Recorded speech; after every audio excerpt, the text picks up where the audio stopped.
Chez Lexbase aujourd'hui, on va parler de Ground Control, qui est un jeu sérieux de co-création d'agents IA. Alors, pourquoi Ground Control ?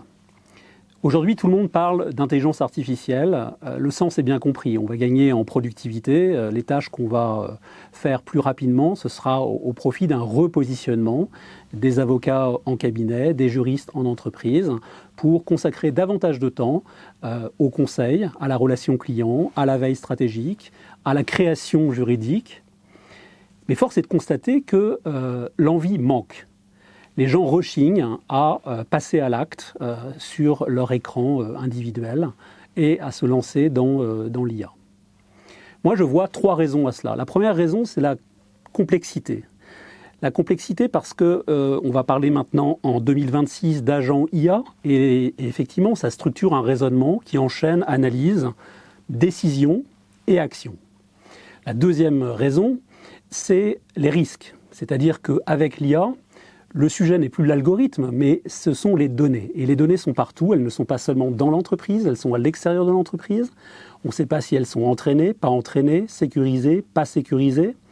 On peut effectivement aller chercher des données monétisées parce que ce sont des clauses d'une filière professionnelle très intéressante. Ça peut aussi être des données très fiables et issues de l'open data. Pas simple. Troisième raison, c'est la vélocité de cette innovation, puisque c'est un consensus. L'IA travaille sur des grands modèles de langage, les LLM, et ils se renouvellent en permanence, avec des profils très différents. Donc, dans ce contexte, finalement, les juristes, les avocats, en perdent leur français, manquent de boussole. Et Ground Control va raconter une histoire en articulant 3 choses. Les cas d'usage qui portent la valeur, l'agent qu'il faut déconstruire, qu'il faut comprendre, qui va pouvoir créer quelque chose, un écrit, et la gouvernance de la donnée, la maîtrise de cette donnée. C'est cette articulation qui forme une histoire, en plus de ça, qui est gamifiée. Alors comment ça marche ? C'est un jeu de plateau qui se joue à 5 juristes ou 5 avocats et qui tout simplement va partir d'usages et qui vous projette dans une galaxie et dans des constellations autour des contrats, du corporate, du M&A, de la compliance, etc. Et qui va finalement faire travailler des personnes autour de cette création d'agents. Donc ça, c'était le plateau. Et la promesse de Ground Control, c'est bien 3 choses. C'est être sûr de travailler vos cas d'usage prioritaires. Donc, vous voyez, vous allez partir de cartes, cas d'usage, exemple. Ça peut être très simple. Ça peut être analyser des documents juridiques et financiers de la cible, dans le cadre d'une fusion-acquisition, pour détecter des engagements hors bilan. Bon, là, c'est pas si simple. Mais ça peut être aussi préparer un procès-verbal d'AG ordinaire d'approbation des comptes. Et ça s'automatise, bien sûr. Donc, partir de la valeur. Ensuite, c'est déconstruire l'agent. Donc, les joueurs vont réfléchir collectivement à remplir une carte agent où ils vont reporter les gains de productivité et on va mettre la gouvernance à 0 autour de 3 critères. L'intégrité, la confidentialité et la souveraineté qui est très importante aujourd'hui, qui est portée en particulier par les orchestrateurs de LLM. Et un certain nombre de décisions vont être prises qui vont percuter ces points. Donc l'enchaînement des tâches vont former l'agent. On va se demander pour chaque tâche où on va chercher la donnée. Est-ce qu'elle est payante, pas payante ? Est-ce qu'elle est entraînée, pas entraînée, etc. Ça va avoir des impacts. Deuxième type de décision, c'est finalement quel LLM on va aller chercher.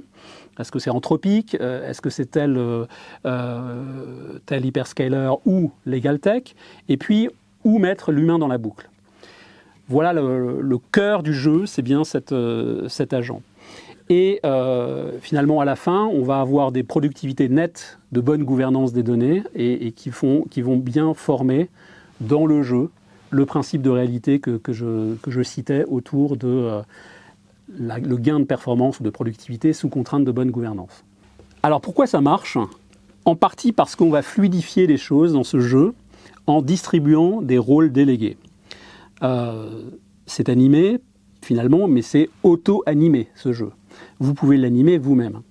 Vous avez, par exemple, un business partner qui va challenger le fait que le collectif comprend bien le cas d'usage. Ensuite, vous avez le workflow engineer. Même si vous êtes juriste, soyez workflow engineer. Parce que ce workflow engineer va être le garant de la méthode et de l'enchaînement des tâches, notamment les 3 familles de tâches que sont l'analyse, la prise de décision et l'action. Ensuite, vous avez évidemment celle ou celui qui va comprendre la problématique et se dire, ben voilà, par rapport à la problématique, on a des LLM qui sont prioritaires ou qui sont plus intéressants que d'autres. Ou alors qui vont être interopérables par rapport à nos bases en particulier. Donc c'est le stratège LLM. 4e rôle, c'est celui ou celle qui va être le Chief Data Officer et qui va mettre en visibilité la cartographie des data, qu'elles soient internes ou externes à l'entreprise, et se dire, ben voilà ce qui est astucieux de pointer du doigt, d'aller chercher avec des connecteurs qui existent ou qui sont à développer. Et enfin, il y a l'éthicien ou l'éthicienne de la donnée qui va challenger tout le rôle de l'humain à mettre dans la boucle, soit pour des raisons éthiques, soit pour des raisons de réflexion stratégique qu'on ne peut pas confier à la machine, etc., etc. Voilà les 5 rôles qui, finalement, comme vous le voyez, vont spécialiser légèrement les joueurs pour fluidifier la réflexion. Donc Ground Control, ça a été joué aux transformations du droit, et ça marche parce que c'est un jeu qui est d'abord collaboratif, hein, qui permet aux gens justement de désinvisibiliser l'IA et de se poser des questions collectives et de finalement travailler par table en collaboration, mais on peut aussi imaginer une compétition de l'émulation intertable si vous voulez faire d'une transformation une simulation de vos usages à grande échelle. Et enfin, Ground Control, finalement, pourquoi c'est important aujourd'hui ? Parce que on est en 2026 et les investissements se sont faits ou sont sur le point d'être faits. Il faut stimuler les usages, mais on ne va pas les stimuler par de la communication en mode rouleau compresseur, mais bel et bien en travaillant l'engagement des équipes. Donc, Ground Control, on vous propose, Walden Lab vous propose, non pas finalement seulement une destination, mais aussi un voyage. Ground Control doit être en 2026 votre cockpit. À très bientôt. Je pars.